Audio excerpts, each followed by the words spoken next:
Okay, perfect. Yeah, so for the people that have joined us real quick, if you have any questions, I can kind of monitor that for Dale, but we're here with Dale Feinauer this morning from UW Oshkosh College of Business.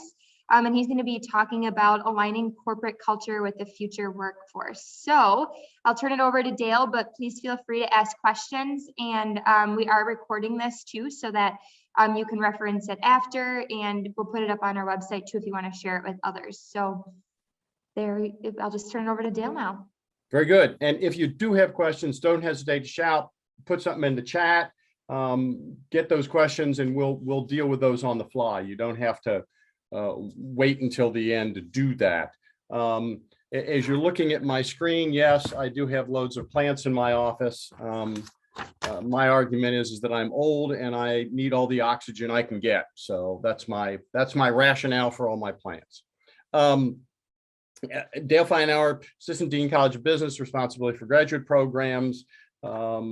Have been at the university for almost 40 years now, teaching in human resource management and a variety of other areas. Pretty much all the stuff we're going to talk about, stuff that I've also done in various consulting and business, not-for-profit organizations in the past. Want to think about organizational culture. And I am convinced that the right culture is critical to the success of every organization. That if your organization doesn't have a good culture, a culture that's right for the organization is really going to struggle. Very quickly, what do we mean by culture? I mean, I think most of you are sort of aware of this. We'll do it very quickly. It's the norms of acceptable behavior, how employees act, what employees do, how the organization responds to things that the employees do. Culture is generally perceived to be more accurately identified by employees than it is by managers.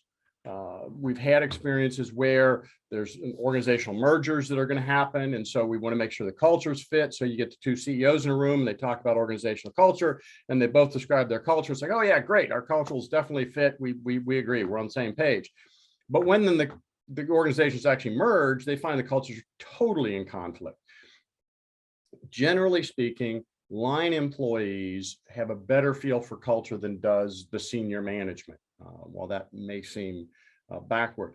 If I want to understand an organization's culture, I go hang in the break room and talk to folks.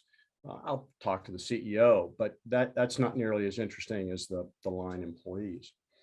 The other thing I would note about culture is that it is almost always the case that while you have enterprise level culture, you also have subunit level culture, depending on the size of the organization, the diversity geographically, by functional area, by product, how big these differences are can vary greatly.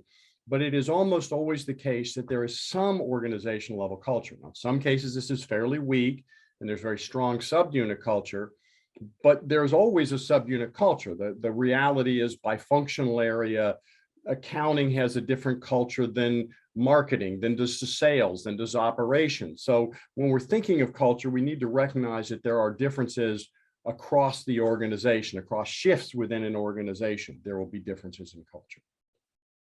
All right, so what's the right culture?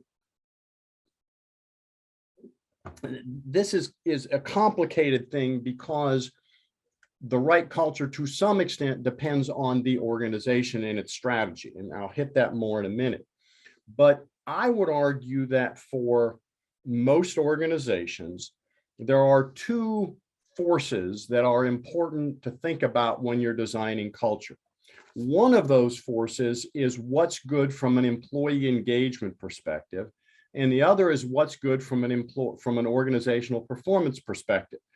Now, employee engagement certainly drives organizational performance, and greater organizational performance drives employee engagement. So these two are interrelated forces, but they're really different things, and we have to think about them differently.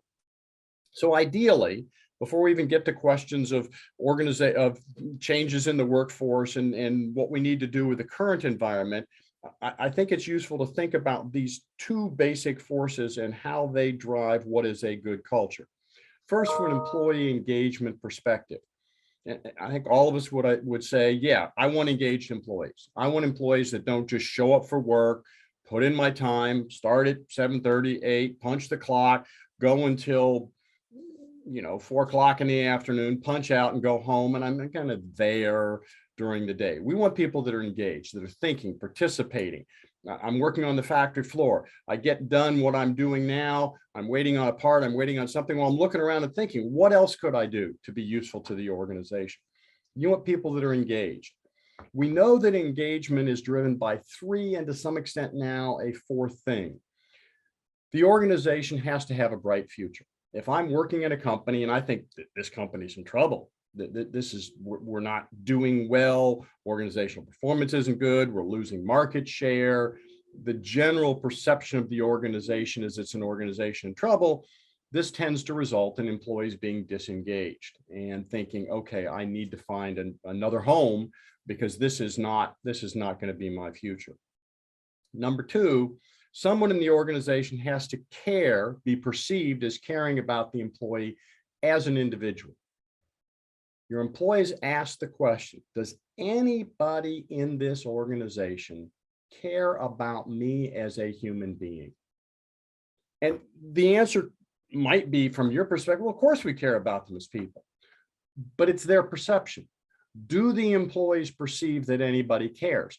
Now, it works for employee engagement if it's a coworker, but it works much better from an employee perspective if it's someone in the management ranks, their immediate supervisor or someone else in the management hierarchy, desirably multiple of these.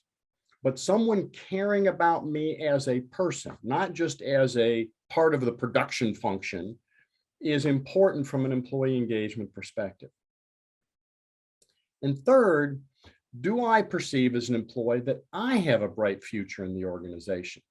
So not only do I have to think the organization is going to do well and is go someplace, not only do I have to think that somebody here cares about me as a person, but I have to look at my future. And this may be, yeah, I think I've got a job and I'm doing this job and I want to stay in this job. I'm 10 years from retirement. I want to keep doing this job for 10 years and I have a bright future because I can stay in this position. My compensation may increase nominally, market, and that might be what is defined as a bright future for someone. For someone else, it may be radically different. Younger, more aggressive, interested in moving up the organizational hierarchy. I'm doing job X, but I would like to be somewhere else in the organization. Do I see that I have a bright future in that I have the potential to move from my current position into other positions within the organization? And fourth, and this is one that is different, and I'll come back to this theme over and over today, happiness. Am I happy? Do I feel happy in this organization? And this is an organizational shift thing that we'll talk about why this has become a bigger factor, but happiness and the various ways that an employee conceptualizes whether they are happy at work are increasingly important in terms of whether an employee is engaged. Questions from anybody on any of those factors that drive employee engagement? Anybody got anything? Shout or type it into the chat if you've got a question. We're good? All right. Second factor that I'm convinced is critical for organizational, for a good culture is a culture that drives organizational performance. You need an organizational culture that says, in this organization, yes, we care about you as a person. We do things to make this a desirable place for you to want to be. We care about you as a person. We care about your family. We care about this being a good place for you to work. However, we also have a set of expectations that are organizationally focused, if you will. We have clear individual performance expectations. All the employees in the organization can answer the question, what does the organization expect of me? What are the things I need to be accomplishing or the things I need to be doing from an organizational perspective? I find it fascinating at times to sit down with supervisors and subordinates and ask that question individually and ask them to identify the list. If I went to the employees in your organization and said, okay, give me a list of the top 5, 7 things that the organization expects you to accomplish, expects you to be doing. And then I went to their supervisors and said, give me a list of the things that the employees are expected to be achieving, expecting to be doing. Would I get basically very similar lists? They don't have to be identical, but you should have basically the same items on the list. If you prioritize the list, the priorities ought to have some relationship to the two. It amazes me how often this doesn't happen. That organizations lack a culture where there is a clear understanding of expectations, where expectations are considered to be important, where it's important in the organization that all the employees know what the expectations are. You should have a culture in your organization that says from day one, from orientation, starting in the organization, that we are going to be very explicit about what the expectations are. We are going to be looking for you to be providing feedback. Do you comprehend? Do you understand these? Do they make sense? Do you have some input in terms of whether you think these are the right or not? We'll debate about that. That's an engagement question. But is there a clear consensus between the employee and the organization on what the expectations are? Lacking that, I don't think you're going to have a culture that drives organizational performance. That's necessary. It's not sufficient. Number 2, is there clear communication and measurement and then communication around performance relative to the expectations? Not only should employees be able to say, I know what the organization expects of me, the employees should be able to go to the next step and be able to say, I know what the organization expects of me, and I have a very good feel for how the organization perceives my performance relative to those expectations. I go back to asking the question of the subordinates and the supervisors. If I ask all the employees in your organization, identify what are the expectations. Okay, here are the 5, 7 primary expectations for my position. Now, on a 1 to 3, 1 to 5 scale, how do you think the organization perceives your performance on each one of these 5 criteria? And if I did that for the employee, I did that for their immediate supervisor, would the immediate supervisor be able to answer the question? And in some organizations, the immediate supervisor say, I don't know. I'm busy doing my job. I'm not busy asking the question whether my direct reports are doing theirs.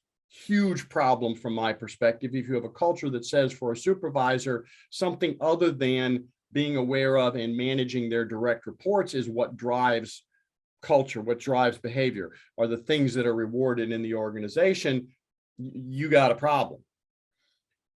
So let's assume, though, you've checked that box and the supervisor is paying sufficient attention, has sufficient data to be able to make that assessment.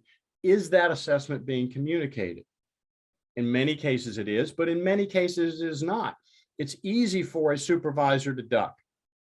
And it's easy for a supervisor to have this communication when an employee is meeting expectation or around criteria where the employee is meeting expectations. Where expectations are not met, it is exceedingly common in organizations to duck and to say nothing, to avoid the scenario.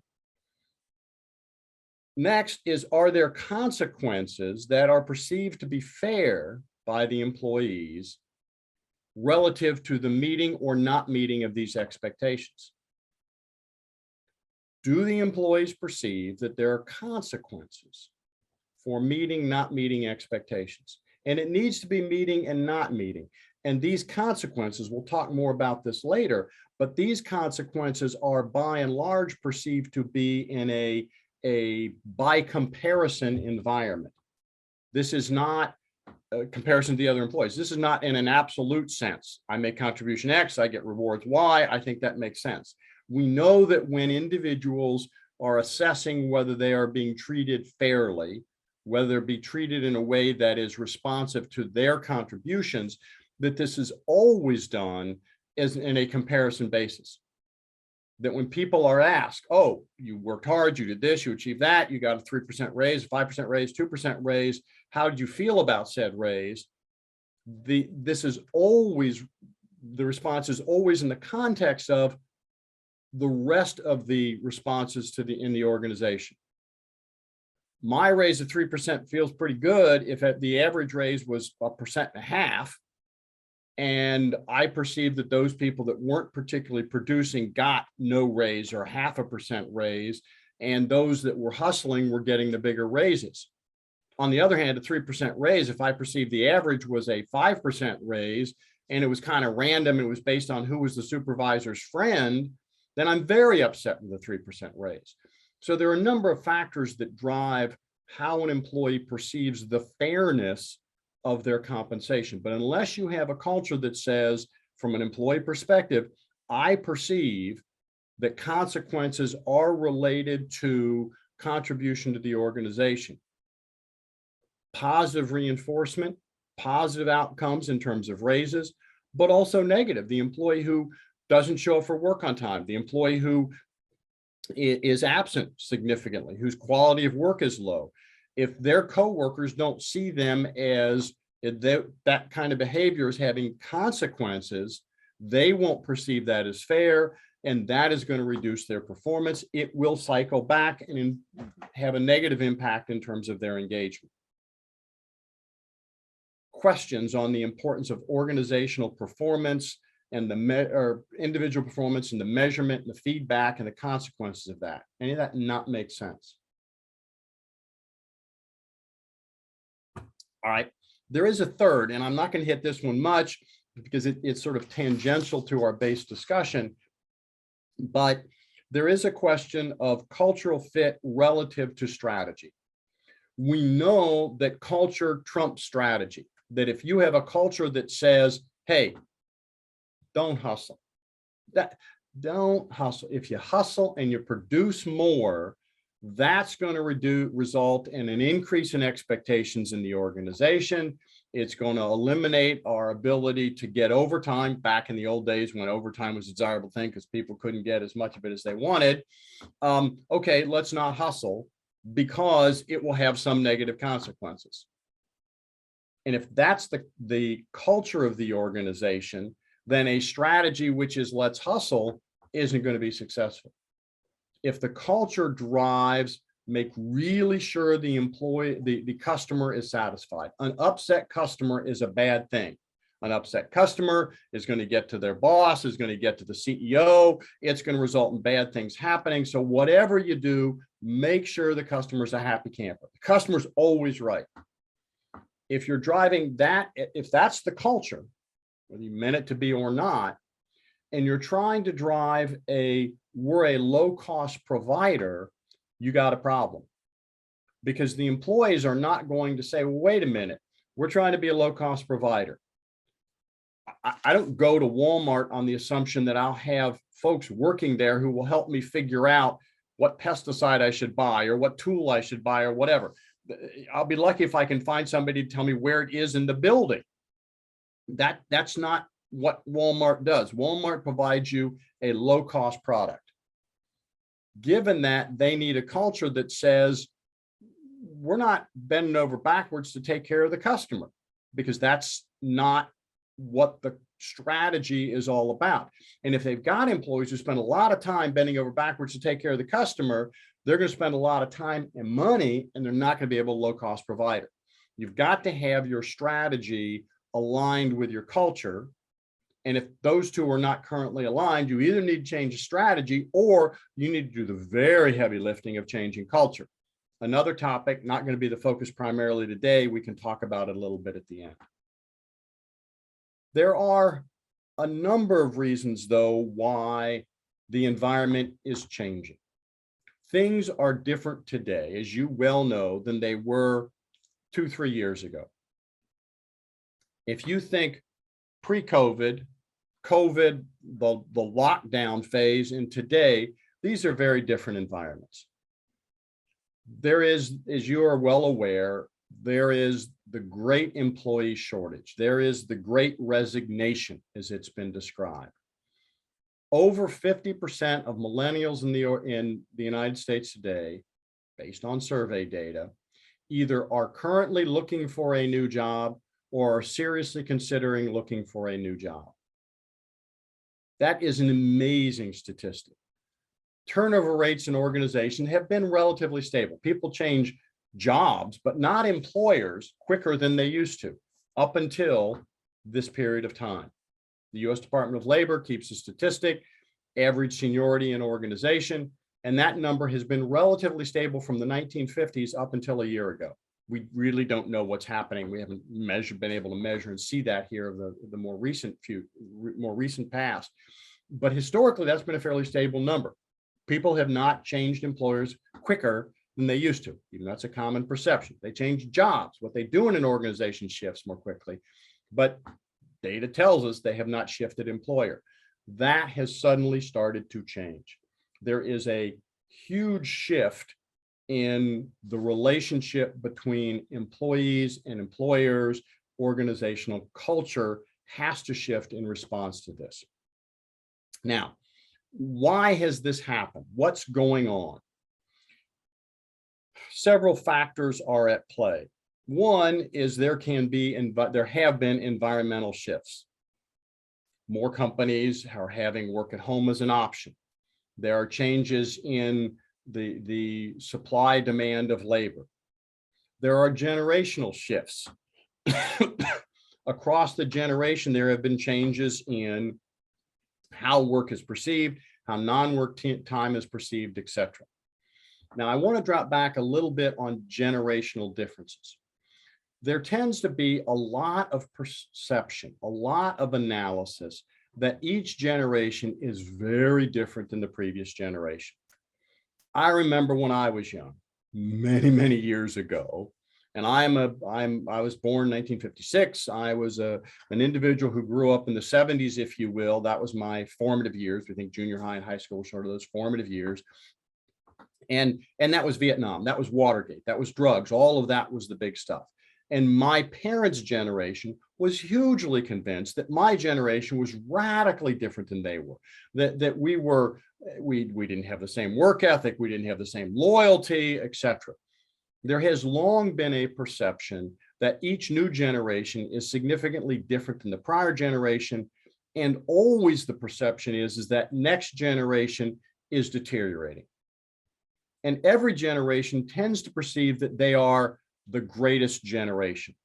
The very famous book written about the generation that was involved in World War II, that they were the greatest generation of all time. Well, what a great marketing idea. Write a book about why one generation is the greatest of all time, and everybody in that generation is going to want to buy the book, support the concept that they were the greatest generation of all time. I'm very appreciative and supportive of all the stuff that the folks that were in the Second World War, fought the Second World War, did, and there are loads of reasons to think of them as a great generation. You could also identify a whole bunch of negative stuff that was occurring in that generation. Civil rights, we'll stop at that one. Yeah, all right, positives and negatives for every generation. We know that back in hieroglyphs written in one of the pyramids back in ancient Egypt was the comment that the next generation is going to the dogs.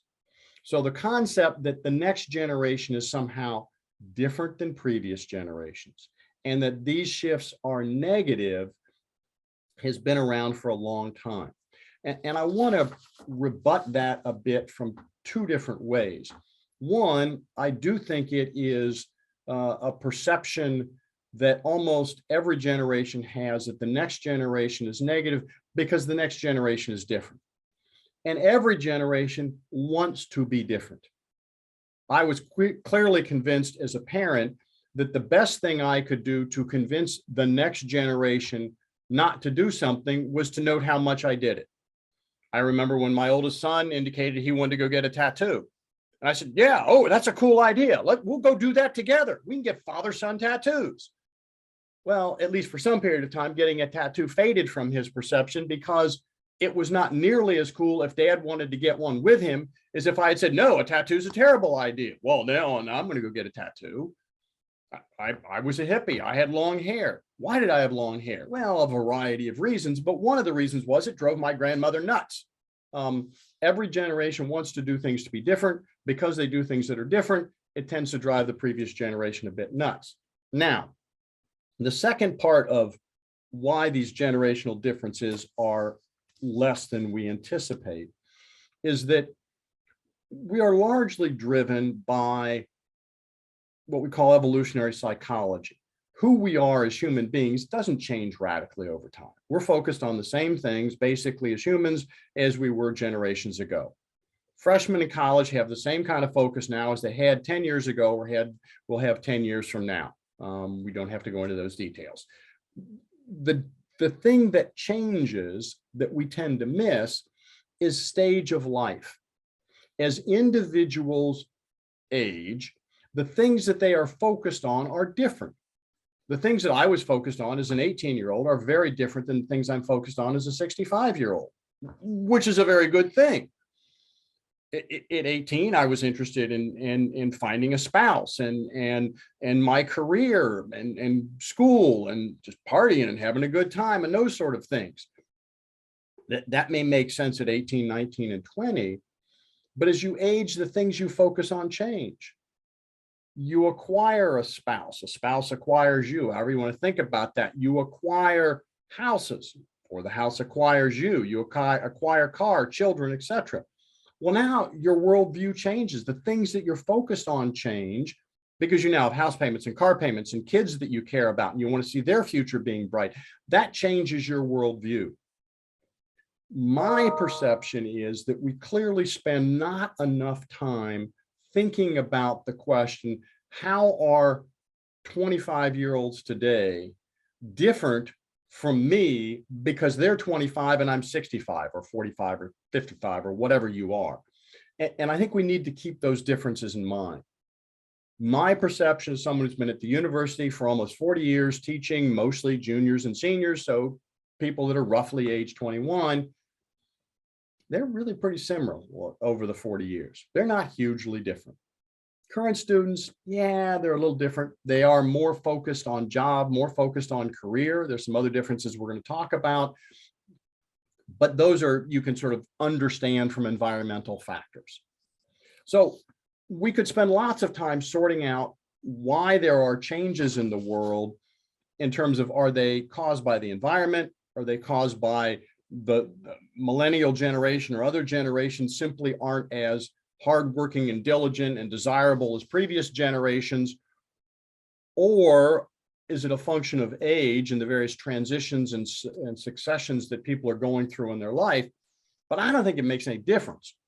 I think there are 4 significant changes in the labor force dynamics that we need to take into account when we think of organizational culture. And we need to spend less time thinking about, oh, is some other generation as good as our generation, and quit complaining about other generations. Questions on that? Anyone want to do a rebuttal? Think I'm wrong?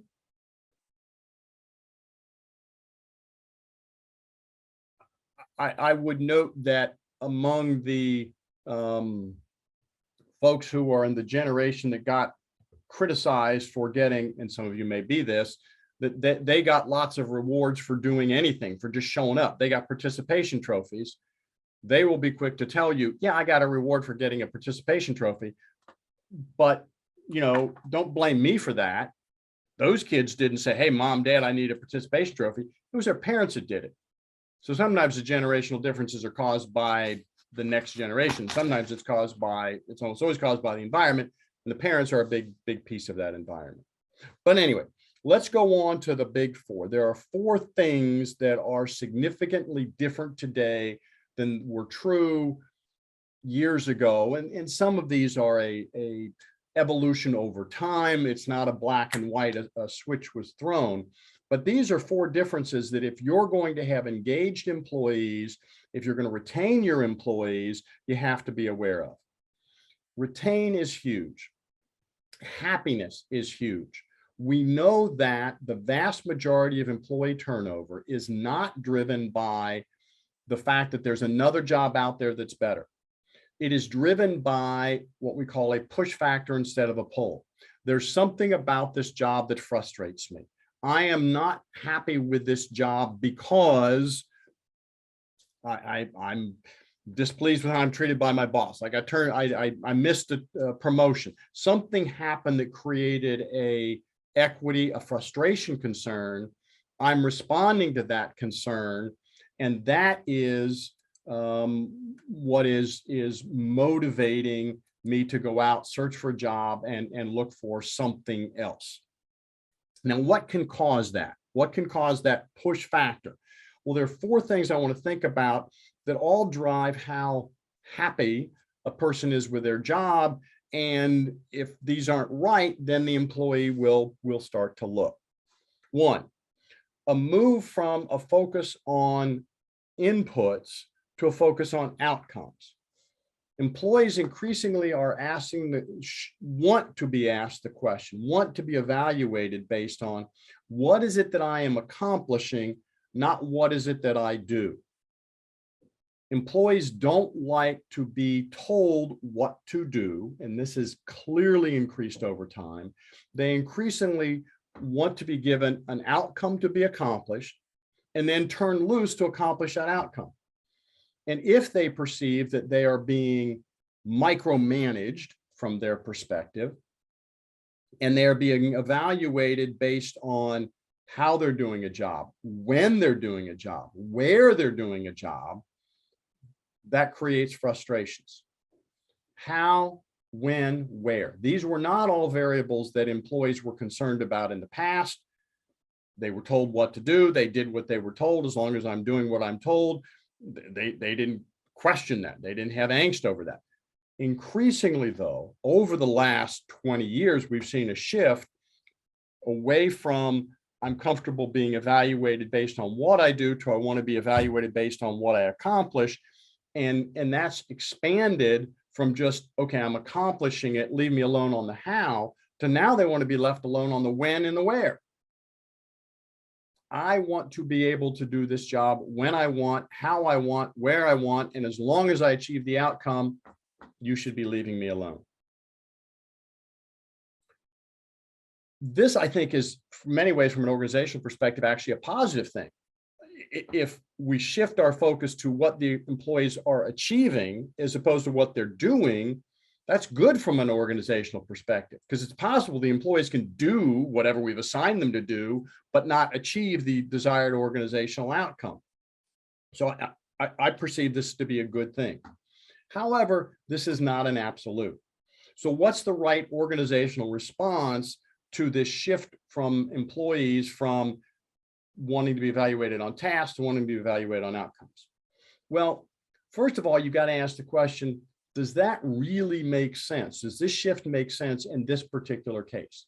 There are cases where the how, the when, and or the why or where are not open to question, are not open to, okay, you can be flexible on that as long as you achieve the outcome, because the answer to those questions is inexorably intertwined with achieving the desired outcome. The example I like to use, I'm a nurse in a hospital and I'm distributing meds to the patients. Do I get to decide how I want, when I want, and where I want to distribute those meds? No, I do not. You don't get to decide any of those things. Hospitals have very clear policies and procedures and processes for the passing of meds. I have to go into the room, I have to verify the name, I have to look at the chart, I have to do this, I have to do that, and I have to do the other, because hospitals have figured out that giving the wrong meds to the wrong people has very negative consequences. So they have a process for doing it, a how to do it, which is very well defined, and you don't get to manage that on your own. I'm going over a jet engine and confirming that it's okay before a flight. How that is done follows a very scripted procedure, because the airlines have learned that doing it in this scripted way makes sure we don't miss anything. It happens, the pilot doing the airline check, this is exactly how you do it. You don't get to be flexible because of the importance of doing each piece of it exactly right. Human error creating huge problems. So sometimes you don't get to decide how to do it. You may not get to decide when to do it. You don't get to pass meds to those patients whenever you want. The patient needs this med 8 hours after they had it before. Well, that's when the patient needs the med. There are shift work where there's a shift, we're all starting and we're doing parts on an assembly line. You don't get to show up when you want, because for this particular job, when you do that job is critical to organizational performance. Where it may be that you can do the work from home, maybe you can't. Obviously, I can't do my welding at home. So the where may be a critical variable as well. So the organization needs to take a deep breath and say, okay, let's think about these questions. How, when, where? Can we be flexible on those things or not? If not, if due to performance, ethics, values, impact, etc., you can't be flexible on those, then you need to go back to the employees and clearly articulate why. No, we can't allow you to work at home for this job because we perceive that the dynamics of a brainstorming session in person will be different than remote. All right, let's have that conversation. Now, you might debate that. And it could be that someone can make a good, strong argument that, hey, no, actually, we can create organizational culture and do it remotely. I mean, that's a huge challenge of the remote thing, but people may figure out how to do that. That's open to discussion, but that's where the discussion should focus. What's the consequence of allowing flexibility on the how, the when, and the where? If we can justify that we need to be firm on the how, the when, or the why, or the where, because of these ramifications, you should be able to explain that to the employees. And at some level, if the employees don't believe it, well, all right, fine. That's just part of the job and you have to do it. But you then need to be ready to modify expectations when it doesn't make sense. When you have an expectation that's not grounded in an organizational need, you can in fact be flexible on the how, the when, or the where, and still achieve the organizational outcomes. Then the organization needs to be ready to do that. Humans hate change. Managers hate change. This is how we've always done it. This is the way I want to do it because this is the way we've always done it. Not a very good answer, not an acceptable answer. As an organization, you need to be ready to take the deep breath and say, okay, we will make these modifications. Increase focus on equity across employees in the organizations, across your organization. Employees, we know, are increasingly focused on their rewards, as I mentioned earlier, relative to others. They look at what rewards they're getting, their relative contributions, and they want to see that rewards, punishment, if you think of the other side of the coin, are allocated in relationship to organizational contributions. If they do not see this, this is a source of dissatisfaction. There's a lack of happiness. There is a whole bunch of research on happiness that clearly drives individual happiness in the workplace, outside of the workplace, is driven by this relative frame of reference. How do I perceive my scenario relative to others, relative to my expectations? And expectations are awfully driven by what I perceive happening in the environment. Am I comfortable with X number of weeks of vacation? Well, what's everybody else getting? Fascinating survey was done that asked, and I don't remember all the specific, but ask employees, would you rather work for a company where you can get 4 weeks of vacation, but almost everybody else is getting 6, or an organization where you get 3 weeks of vacation, everybody else is getting 2? People took the 3 weeks of vacation. They would rather work someplace where they get less in an absolute sense, but more in a relative sense. That is something very different than what we typically have perceived. I'm trained as an economist. We assume the rational decision-making model. I should be focused on how many weeks of vacation I get, but never to make what everybody else gets. But we know that is not what drives individual happiness. So while it may be frustrating, while it may seem illogical to you, it is the reality of how your employees are making their decisions.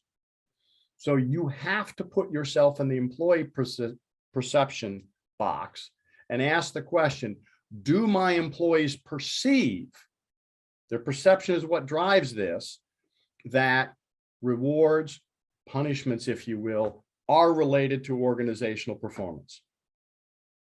Typically, we have said that we reward privately, that we punish privately.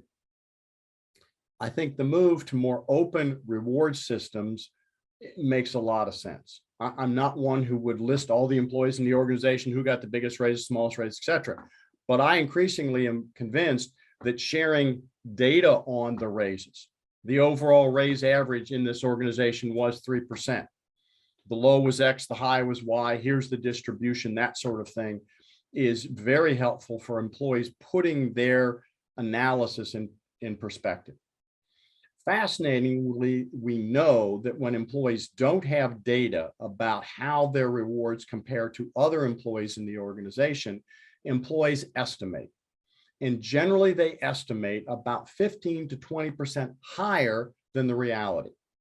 So if you don't give your employees good data that allows them to put their rewards, if you will, in context, you're going to find that they are making assessments and they're making them inaccurately. Questions on that? Any of that not make sense? Going once, twice. There's an increased focus on the impact on the quality of life of the work environment, not the quality of, there is an increased focus on the quality of work life. That's there, that's been there for years. That to me is not the big shift. The big shift is what's the impact on my non-work life of working for this organization. That is something that generally employees didn't think a lot about. They weren't conceptualizing that. We didn't hear that in surveys and interviews, but it's something that clearly has become big. Lots and lots of analysis that is saying, data that is saying the impact on the individual employee's non-work time, the impact on the family of the job is an increasingly important variable in employees' happiness. And if they're not happy, this triggers the push scenario and the employee starts to look for a job elsewhere. So there are a number of factors we need to take into account. Working at home, working at the office. There are many employees who perceive that they are happier, that their ability to be a positive force in the family, to do things on the family front is enhanced by working at home. I can get up and go start a load of laundry. I can deal with a son, daughter who is homesick from school. There are family advantages to that. This relates to another one of the shifts, and that is the lack of distinction between work and non-work times. When I was growing up, I thought if there was work time and non-work time. So I went to the office. When I went to the office, I worked. And when I wasn't at the office, then I was at home and then I didn't have to. Even as a student, I was very focused on this distinction. I would take an 8 o'clock class, forcing me to get going and get to campus. That's a morning type, wasn't that big a sacrifice on my part. But then I would schedule my classes throughout the day. So I had to stay on campus. There wasn't time to go back to my apartment, which was a ways from campus. And so I went to the library and I kept studying. I focused on my job being a student all of the time when I was on campus. I spent very little time, I can't say none, focused on just doing stuff I wanted to do. I didn't go to the union and hang out. I didn't go play video games or pinball or I'd read the student newspaper, but I didn't do a lot of those things. And I think most of us were that way in the 70s, the 80s, the 90s, that when you were at work, you did work. When you're home, you didn't have to think about work. Clearly, that's been a generational shift. And I think a shift not only where the younger generations don't see that bright line as much. I think many of us that are older, the line has now started to blur. I no longer make that distinction. Last night, I was watching TV with my wife. I'm a morning type. I go to bed relatively early, and I don't know, 8:30, 9 o'clock, something like that. I'm getting ready to go to bed. I check email one last time, and there's an email that has come in that it makes sense for me to respond to. And I plop down in the chair and type out a 5-minute response, and off we go. And I don't view that as an intrusion on my personal time that I'm doing a work email from home. I remember I have a person who quote reports to me, and I would email questions. I'll email questions to the staff that report to me all hours of the day because I'm doing stuff and I want to get that question out and they can respond whenever. they can respond during work. I'm not expecting them to respond all hours of the day. But I got a response from one of my quote direct reports who I was like, Sam, what are you doing responding to this thing at whatever it was, 10 o'clock at night? You got a small child, you got a baby that's only 3 months old or something. And when I asked her about it, I was like, look, I was up. I have a baby who's 3 months old. I was already up. I saw your email. I can answer the question in 2 minutes, be done with it, take it off my to-do list. I'd rather do that than have them accumulate and have to be thinking about them while I work.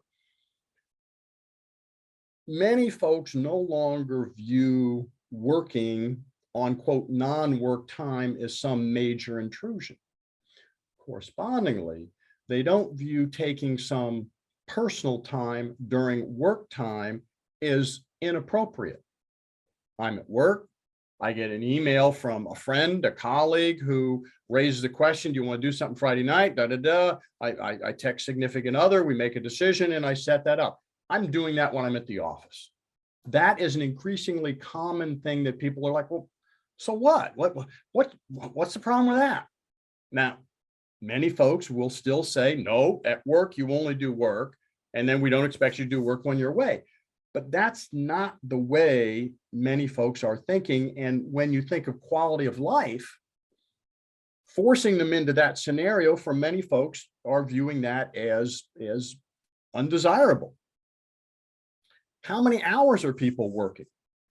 There is an increased focus that I don't want to work lots and lots of hours. If you go to your employees and ask the question, would you rather have, if you do something really great, a 2% bonus or a bonus week of vacation? I'll bet 80%, 90% of them are going to say, I'd take the vacation. Overtime is increasingly a mandatory thing you have to do. Now, part of that is we've got a labor shortage, so there's more overtime. So it's moved into mandatory.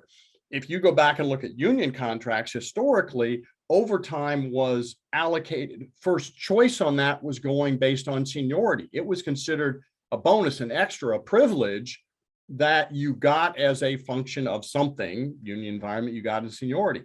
Much less the case today. Many employees today are saying, no, I'd really rather have more time than I would rather have more money. The benefits package. How does the benefits package impact my family? We know that as people age, they tend to put more focus on benefits package, health insurance, retirement, et cetera. But we're seeing a shift to where this is considered more important to younger individuals, people throughout the organization. What's the impact on my family? To what extent do the things I do at work have a positive or negative impact on the family, either by distracting me, providing resources that I can use to help support the family? How is this perceived from a family perspective? We know that spouse perception, significant other perception, be it a spouse, a sibling, a friends, of the quality of your employment relationship is increasingly a driver of how employees respond to the organization, that these other individuals are mirrors that they are interacting with. Pride in the company. Do I feel pride in where I work? Do I feel good about working at the University of Wisconsin-Oshkosh? Do I feel pride in that? Hey, we're doing some good stuff. We're educating young people. We're making good things happen. And finally, and I realize we're getting close on time, there is a huge perception. We don't need to spend much time talking about this when it's a duh on the employee's part that the power has shifted. Employees are recognizing that the power between the employer and the employee has shifted from what it was historically. Historically, there were more people in most cases looking for a job than there were people who were, than there were jobs available. Getting a job was, if not a gift, because clearly companies do it in their enlightened self-interest, but was considered a good thing. People were excited that they found a job. Well, younger folks, many of them, have grown up in an environment where there's a much tighter labor market, which has fueled much of these other three things we've talked about. They can focus on these other things because they are in a very tight labor market. But it's also shifted, and now this is huge, it's shifted the dynamics of that relationship.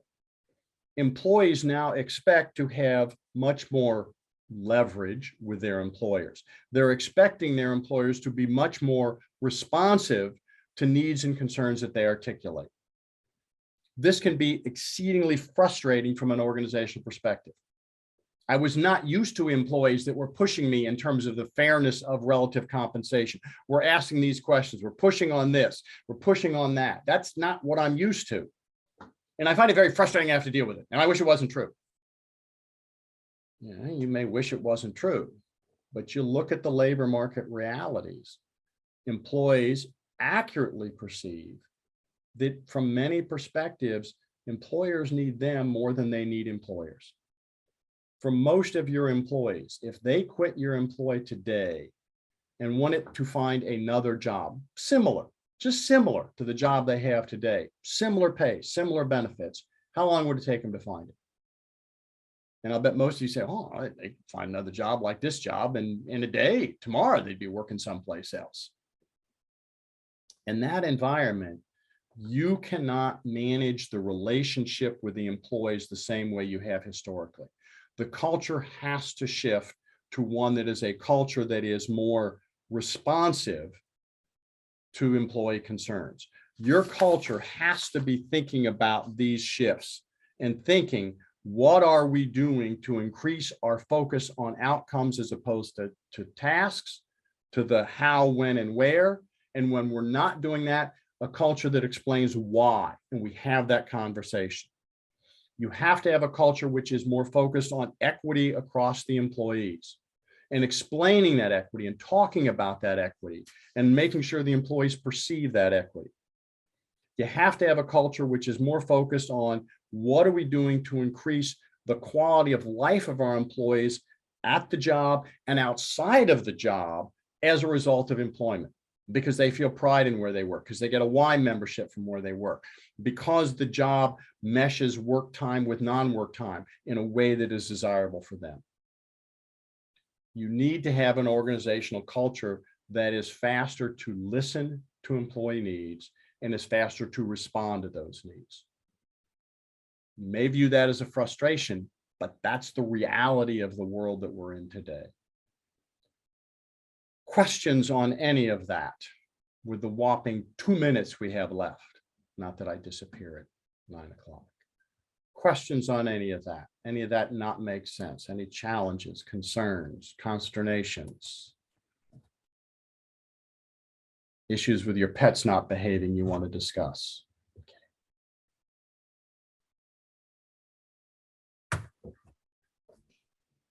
Take it away. Well, I just am coming on to wrap it up, but I think it's super interesting, and especially the, changes as the generations go on in the different corporate culture. Yeah, it's very interesting. I actually was just talking to my grandma about this the other day because she can't believe how the workplace has changed. So very interesting. But I would make one final observation. You've all got a copy of the outline. It's got my email address on it. If you have questions, things that you want to pursue on this, shoot me an email. I'm happy to do it. It's part of my job at the university, and part of my role at the university. The College of Business is now launching a podcast series on leadership. I can get you that link if you think learning more about leadership from the College of Business would be useful. If I can be helpful to you moving forward, don't hesitate to shout. I'm happy to do it. The Chamber's a great organization. You're all Chamber members. That's part of the deal. Yes, definitely. And look for an email from me. I will send everybody Dale's presentation from today, or his outline, I should say. So you can watch for that to come through in your email. But thank you so much, Dale. I appreciate your time. Pleasure. It was very insightful. Very good. Have a good day, everybody.